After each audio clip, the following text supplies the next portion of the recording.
G here. Welcome back to my channel. We got so much to get into, you guys. We're going to knock out Real Housewives of Beverly Hills. We have the conclusion of the freaking season, the reunion and everything. Y'all, it's looking like Denise is basically at the point where she's like, deny until I die. She's acting like a straight knuckle at this moment where you have all the evidence in front of you. But that nigga's still going to be like, I wasn't there though. And it's like, fool, you right here on the security footage.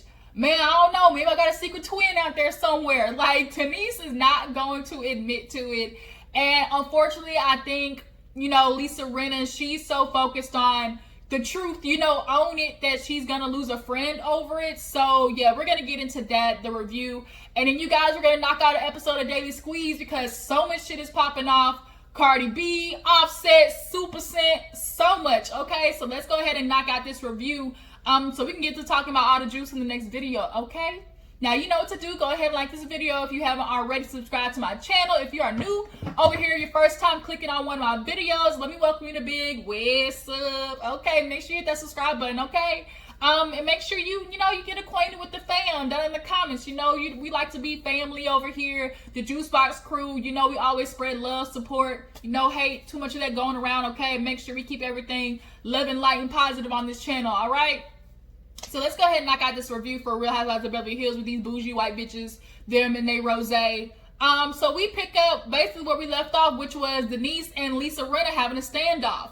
Denise is like, Lisa, I'm telling the truth. And Lisa Rinna's like, Denise, no the hell you are not. I know that you are not because I saw the text messages. So Lisa Rinna, as good as she feels like it, I guess she been in contact with Brandy and she pulls out text messages printed verbatim. So Andy asked Denise, like, look, okay, can you understand why some of the females are having, problems, with the story? Because it just kind of seems like more is unraveling or there's information that is changing.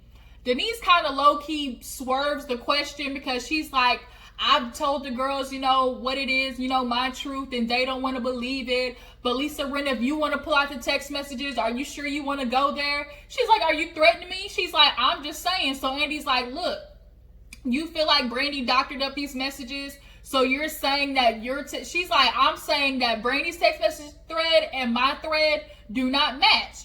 And Lisa's like, well, okay, let's go through them. I got the paper right here. So Denise basically hit her with the okie doke. Okay, Lisa, if you want to do that, then we pulling out your text messages too. You see, real quick, Lisa Rinna kind of low-key reverted back. She asked Andy, she said, well, tell Lisa, like, if you want to go through it, then, like, can I disclose our text messages? And so Lisa was kind of sat back and was like, it's not about me. She said, it's not about me and Brandy. And it's like, well, bitch, yeah, it is. Because this whole back half of the season has been about you and Brandy. Why the hell you cannot? I mean, I get it. You don't want to own up to it. It's embarrassing. I mean, for Brandy, for one thing, I mean, not trying to, like, shame the girl, but, like, really, Denise, like, you're Denise fucking Richards, like you said, like, Brandy of all people. But then again, them sloppy ones, they always be doing, that the entanglement shit, with the couples and the married, people and whatnot.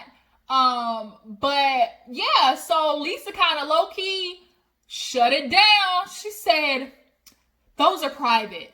Like, she was like, those are private and I had nothing to do with this. And it's like, well, bitch, I mean, Lisa, look, I love you, girl. I get you trying to get to the truth. But if you fair game too, if Denise is going to be fair game and you want to pull out the text messages that she said to Brandy, then shit, I guess, why can't she pull out the text messages that you said? If it somehow intermingles with Brandy, you said some shit about Brandy or you said some shit about her or the other girls, like, am I wrong for saying that it's fair game? Do y'all feel like it should be like that? If Lisa Rinna wants to pull out the text messages that was between Denise and Brandy, is it fair that Denise pulls out text messages that her and Lisa Rinna texted each other? Granted, it may not be relevant to the conversation, but at this point, Denise is like, bitch, if I'm going down, bitch, it's the Titanic. We all going down together, okay? So then, because they were going in circles and circles, Andy's like, let's just move on because we're not getting anywhere.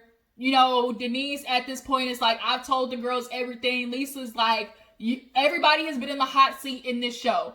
unfortunately, like, everybody gets it because she sent a cease and desist to everybody, to production, to Brandy, because basically Lisa Rinna was on this show and like as a representative of Brandy because she couldn't come on because Denise threatened to sue her ass.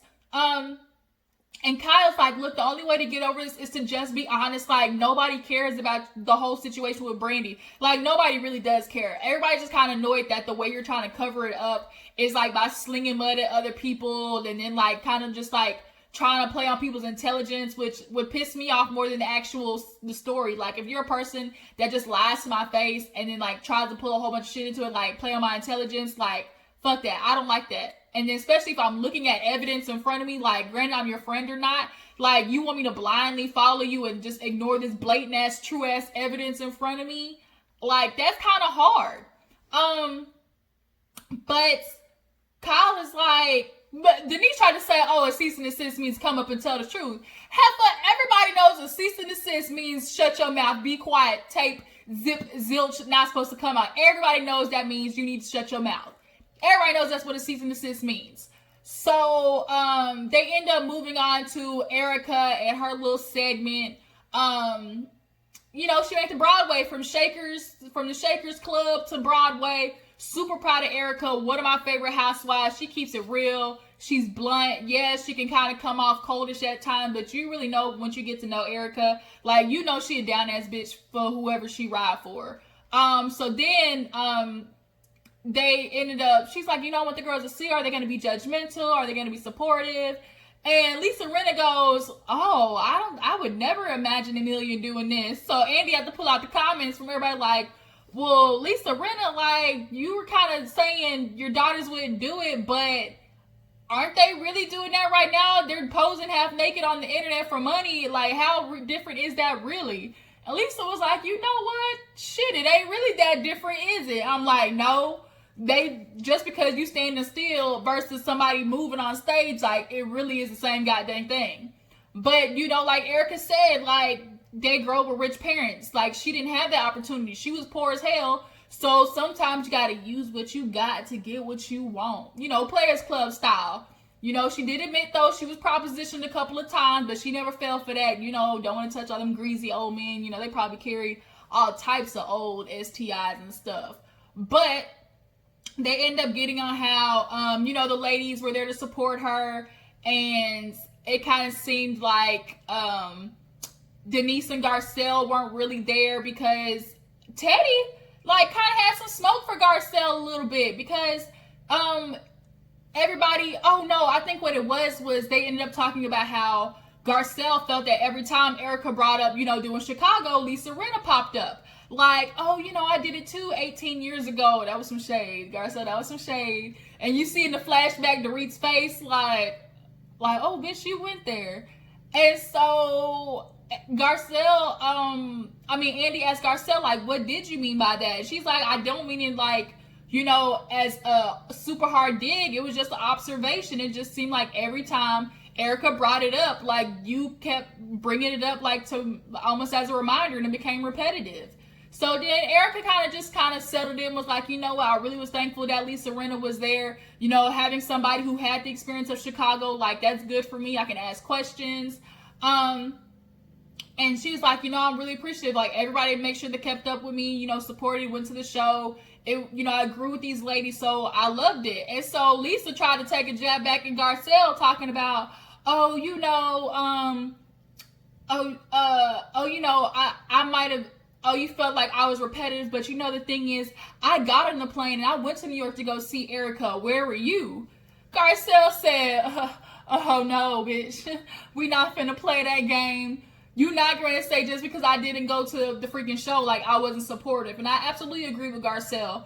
Garcelle was not here for these bitches half this episode, honestly. She was like, Lisa, first of all, just because I wasn't on the plane doesn't mean I don't support Erica. I text messaged her. They have a very open conversation. Like, they're very back and forth. Like, from what we saw of Erica and Garcelle's relationship, they very much are friendly with each other. And Erica didn't say anything about being disappointed that Garcelle didn't come. So, skirt, like, and then Teddy tried to come in and attack Garcelle on top of that, talking about, oh yeah, you're the main one talking about, oh, women support each other. We need to always be behind each other. But where were you? All of us got on the plane. Garcelle let them know, I don't do small planes. So then the comeback from everybody was, well, shit, if you don't do small planes, you could have flown commercial like Dorit did all the way from damn Mexico. Which, I mean, shit, touche. But then it went from that to, well, I had prior obligations. My dad, my baby's father, he wasn't willing to change the schedule because he had changed it so many times before. And, I had the kids. So, I had prior obligations. Like, that's just what it is. And I'm sticking to it. So it's kind of like, which one is it? Were you afraid of the plane or did you have your kids? Like, Garcelle, I want to give you the benefit of the doubt. Do y'all feel Garcelle really wanted to go to the show? I feel like she would have, and I think a lot of girls who was like, oh, because the cameras weren't there, she didn't go. And Denise was talking about she had some type of shit. She always don't go. But then Andy was like, well, wasn't this the time? Oh, no, Denise said that Sutton didn't text her to the day before everybody got on the plane. So she didn't know. And Andy was like, well, no, wasn't this the time that you were suing everybody? And everybody was like, yeah. Like, you had already sent out the cease and desist by the time that everybody got on the plane. So there was no fucking way you were getting on that plane with everybody. And for Garcelle's extent, like, I think too, she probably didn't want to go with all the ladies at that time. I'm sure she was tired of them. She didn't want to be on the same plane as them. She definitely side-eyeing the dog hell out of Lisa Rinna the way that she's treating Denise at this moment. And I don't think she wants to be around them hoes. Honestly, like, that whole reunion, you could just see Garcelle was like, I'm getting paid to do this shit right here.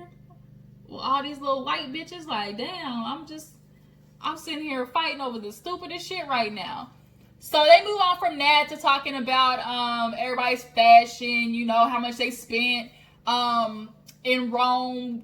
Kyle was like, thanks, Andy, putting that up there when I got Mauricio sitting there watching the show, spent $10,000 on one damn store. Y'all nigga can't afford it. Y'all know he owns the agency, and the agency is like everywhere. It's like all over the goddamn country. That nigga make bank, okay? And he has so many sub realtors like under him, like, they good. They good.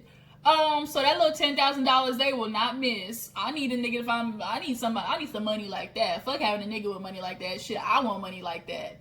But so then they moved to that, to how Rome was, and how they move on to Aaron.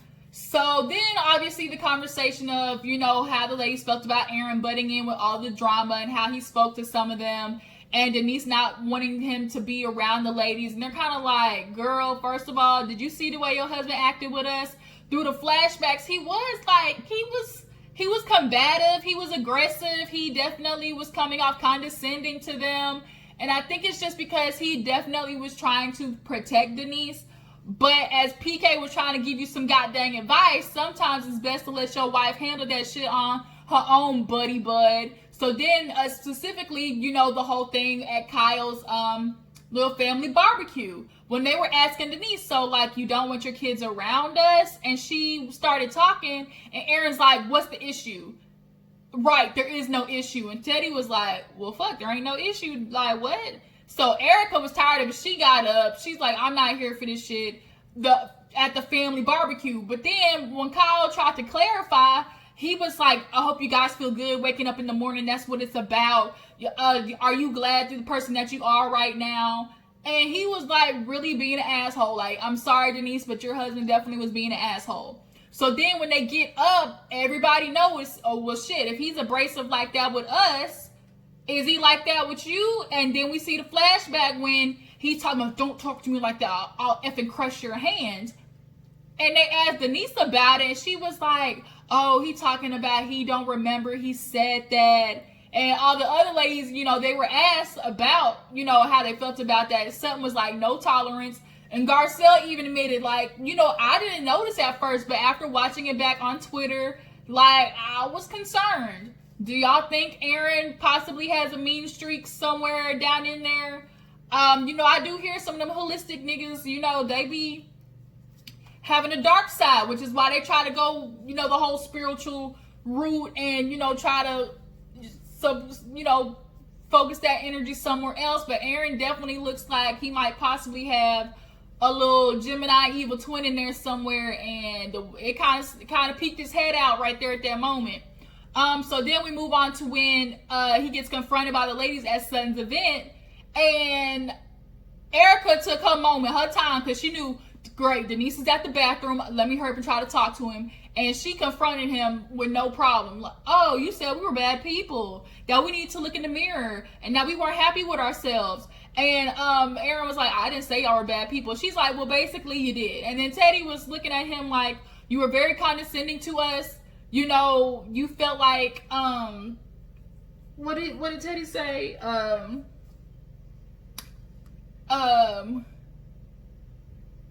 What did she say? I think it was like, oh, you were very condescending, and you felt like we were the ones with the problem. He was like, where is no problem? Like, is there? And so by that time, Denise walks back, and she sees there's an issue and already is ready to pull him off. So Denise is like, oh, I should have brought him to the bathroom with me. First of all, he's a grown-ass man. And like Erica said, it's 6 women, not freaking 6 Mike Tysons. Look, Erica said, give me a break. She killed me, she said that. It's like, Denise, if he want to sit there and buck with these women, like, they should have the opportunity to talk back or, like, rebuttal him. Like, it's not fair that he just go off on them like that and then not give them the opportunity to say their piece. And then y'all sit there and lie talking about, oh, Aaron likes the ladies. And then she apologizes on his behalf, but then really low-key knows that he wouldn't give a fuck about them nor apologize back to them. Like, you Denise, like, you're just kind of wishy-washy. You talk out of both sides of your neck. Like, sometimes it be trying to ride for your girl, but then other times it be looking like, Denise, like, bitch, it ain't looking too good for you. Like, it's just hard. So then we end back up on Lisa Rinna and her friendship with Denise and how they felt like they both changed with each other. And they've been together 20 years. And so Andy was like, where do you feel like you were, everything went wrong? And Denise was like, I gotta eat something before I answer that question. So she tries to get up, and everybody's like, well, shit, did she bounce? She really was about to bounce. She was trying to leave, but Andy's like, look, girl, we only got a little bit left. Put your papers down and just sit through it. So for her, she kind of felt like Lisa Rinna switched up on her, that she should have told her immediately. Remember when the whole text message, when she got off the plane and got to Rome, she felt like Lisa should have gave her a heads up. For a 20-year friendship, I can see, yes, Lisa Rinna definitely should have given her a heads up. I can understand why it's like she didn't, because for one, it's like she's gonna kill the messenger. 2, the whole Munchausen situation when she spoke and it wasn't her story to tell, like, she fucked it up even more. And in 3, Lisa Rinna knows this is a goddamn TV show, okay? At the end of the day, she knows it's TV. And bitch, it was gonna be a scene when that came out. She ain't stupid. But it did show, I think Lisa Rinna was so hell-bent on the truth, Denise, like, you're lying to us that she's going to end up, is it worth, even though you know something's the truth, that's a question I have, even though you know something the truth, and even though you know a friend that you have is lying, are you willing to just let it go in order to keep that friendship if you know they're not going to admit to it, or they just keep doubling down on the lie? Because like Kyle said, was like, they can't come back from this. They just needed, to have an open and honest conversation and sit down. And Lisa was like, if she felt some type of way, or if she wanted to really be honest, she had every opportunity to come to me and try to tell me, Lisa, this did happen. I want you to help me. And I would have been there for her. And Garcelle was like, how? Every time she told you something, you attacked her. Every time she tried to open up to you, y'all said it was a lie. And I was like, shit, like, Garcelle, I feel like, is taking that approach. She knows, deep down, you can tell Garcelle knows that shit happened with Denise and Brandy. But when it came to the table, she asked her straight up, did you have sex with Brandy? The minute she said no, she dropped it. You noticed that Garcelle, at least on camera, has not questioned her about it since. And she has been keeping her mouth shut, not asking any questions. Garcelle knows. She knows. She's not a dumb woman. But her and Denise have forged a friendship, so she's willing to let it slide out of one. She understands that, okay, Denise is trying to protect her family, her relationship, and her kids. So Lisa Rinna, like Denise asked, if this had been happening to you, what would you have done? And the thing is, would Lisa Rinna have probably sent all cease and desist or something like that? Maybe. Her kids are a little bit older, but then again, I also know that Lisa Rinna probably would have came out with it. And Denise was like, oh, I would have been open with an open relationship. I would have told the truth. No, because for one, like you said, you're not in an open relationship, which is why this is the issue. Brandy said that you told her, oh my God, you can't tell Aaron, like he'll effing kill me, like you can't tell Aaron. So you're not in an open relationship. We know that. So then Lisa kind of feels like, you know, she wants Denise to be honest, and, you know, a real friendship, you tell everybody everything. And Denise is kind of, and then somehow Lisa Rinna brought up some shit with Heather Locklear, and everybody was like, wait a minute, what the hell does Heather Locklear have to do with this? So then Denise was like, really, Lisa? Like, that was a low blow. And Andy was like, oh, I'm sorry to keep bringing this back, but Heather Locklear. And Denise looked at her like, really, Lisa? And Lisa was like, just Google it. So, bitch, guess what? I Googled it, okay? And guess what came up? Apparently, Denise Richards was fucking with Heather Locklear's husband, soon to be ex-husband, rather, and said that she's not the reason that their relationship broke up. That they were already in the process of getting a divorce, and they weren't any friends. So she didn't basically, like, had they been closer or friends, she would have told her about it. But since they weren't, she felt like she didn't owe her anything. I was like, damn, Denise, like, you really out here gutter, okay? And then apparently Brandy, while she was on Watch What Happens Live, said that Heather Locklear messaged her and was like thanking her and giving her hearts and basically confirming that she felt like Denise is a backstabber. And she even asked Heather Locklear to come on an episode of Watch What Happens Live. But guess what? Heather Locklear got a cease and desist already, so she can't come on the show. Denise is on it with these papers, y'all. She's trying to shut this shit down, okay? So then, yeah, that's kind of basically what happened at the end of the episode. We did in the middle see that Sutton kind of tried to confront Denise and told her, look, I'm not, you know, I'm just trying to let you know, look, somebody here is not telling the truth. I heard this back in 2018 that, you know, some things happened with you and Brandy. I never said anything. So the thing is, either Brandy has been sticking to this lie for a long time, or some things are not adding up with you, Denise. And it's like, shit, if something like this heard this way back when, Denise, like, that's kind of hard to ignore. And then, like Lisa Rinna said at the end, when you asked her what would she do, bitch, I'ma call Brandy up. And she's like, even if she's not a close friend, yes. Even more so, because it's like, bitch, you don't know me. How you talking on my life and saying a whole bunch of stuff? The fact that you're not calling Brandy and trying to call her out about it and make her come forward with proof that y'all did it, like, even more makes you look guilty. So, yeah, Denise, like, I'm sorry. I do feel like you did that shit, but it's not for us to sit there and be the judge or the jury about. It's just, everybody's like, look, you know, this friendship has been strained. Maybe they'll be able to get over it. There have been friendships in the group that have been off worse, and they've been able to come over it. Lisa Rinna and Dorit, you know, they've made up. Lisa Rinna and Kim's sister, and Kyle's sister Kim, they've been able to make up. Erica, Jane, and PK, they've been able to make up. So all of them kind of feel, you know, they all ended on basically, you know, it could be better. You know, they've been in worse positions and been able to come back from it. And maybe it's just a thing where Lisa Rinna and Denise are going to have just a sit down talk, because it is a 20-year friendship. And they ended up dismissing Sutton, and I think that was just really just kind of it. So that was the season, you guys. Y'all tell me how you feel about the reunion. Do y'all feel like Lisa Rinna's text messages are fair game? Do you feel like Garcelle secretly didn't give a damn about Erica Jane, and that's why she didn't go to the show? And had you been Denise Richards and this came out about you, what would you have done? Would you have tried to do the deny till you die? Or would you just came forward and owned up to it, as Lisa Rinna said? Y'all let me know down in the comments how you feel. That is the season. Tell me what you thought about this season. And do you feel like Garcelle and Sutton should return for another season. All right, you guys, appreciate you for tuning in. Make sure to like this video, subscribe to my channel, and I will check all you hoes later. Deuces.